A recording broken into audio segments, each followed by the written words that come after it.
Hi all, வணக்கம். எல்லாரும் எப்படி இருக்கீங்க? இன்னைக்கு நம்ம கிச்சனில் ரொம்ப சூப்பரான ரெசிபி தாங்க பார்க்க போகிறோம். நண்டு வறுவல் மணக்க காரசாரமான சூப்பரான நண்டு வறுவல் செய்ய போகிறோம்.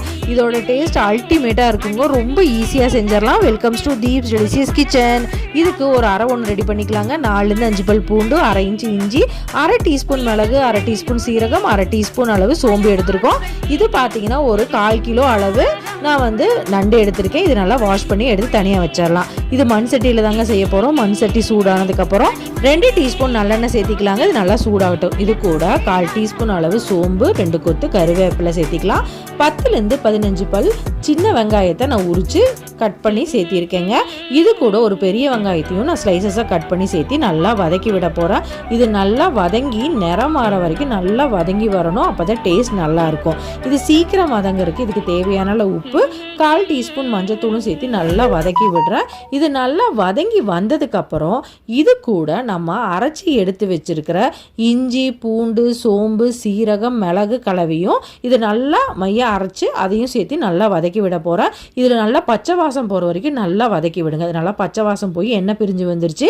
இந்த சமயத்தில் 2 பழுத்த தக்காளியை நம்ம சின்ன சின்ன பீசஸாக கட் பண்ணி அதையும் சேர்த்து நல்லா வதக்கி விட போகிறோம். தக்காளி நல்லா வதங்கி வரட்டும். இப்போ மசாலா, தக்காளி, வெங்காயம் எல்லாம் நல்லா வதங்கி வந்துருச்சு. இந்த சமயத்தில் அரை டீஸ்பூன் மிளகாத்தூள், அரை டீஸ்பூன் மல்லித்தூள், அரை டீஸ்பூன் அளவு குழம்பு மிளகாத்தூள், 1/4 டீஸ்பூன் மிளகுத்தூளும் சேர்த்து நல்லா வதக்கி விடுங்க.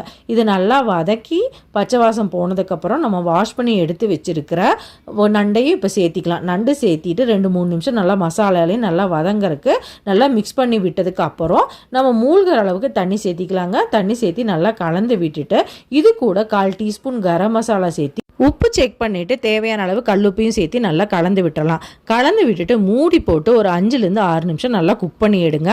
இது நல்லா குக்காகி வரும்போது 2-3 நிமிஷம் கழித்து நல்லா மிக்ஸ் பண்ணி விடுங்க. நம்ம கிரேவியாக சாப்பிட்ணுன்னா இந்த சமயத்தில் நம்ம ஆஃப் பண்ணிடலாம். ஆனால் இன்றைக்கி நம்ம நண்டு வறுவல் தான் செய்ய போகிறோம். அதனால நல்லா மசாலா நல்லா வற்றி வர வரைக்கும் நல்லா குக் பண்ணலாம். இன்னும் 2-3 நிமிஷம் நல்லா குக் பண்ணி எடுக்கலாங்க.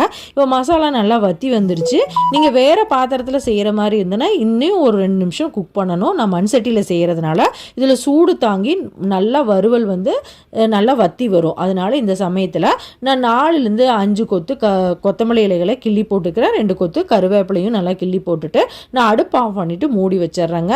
2 மினிட்ஸ் கழிச்சு நம்ம சர்வ் பண்ணிடலாங்க. இப்போ சூப்பரான நண்டு வறுவல் ரெடி ஆயிடுச்சுங்க. மணக்க டேஸ்ட் அல்டிமேட்டாக காரசாரமான நண்டு வறுவல் சூப்பராக ரெடி ஆயிடுச்சு. வெறும் ரச சாதம் வச்சு இந்த நண்டு வறுவல் வச்சு சாப்பிட்டு பாருங்கள். டேஸ்ட் அவ்வளோ சூப்பராக இருக்குங்க. கண்டிப்பாக நீங்களும் ட்ரை பண்ணி பார்த்துட்டு பிடிச்சிருந்தா லைக் பண்ணுங்கள், ஷேர் பண்ணுங்கள், சப்ஸ்கிரைப் பண்ணுங்கள். தேங்க்ஸ் ஃபார் வாட்சிங்.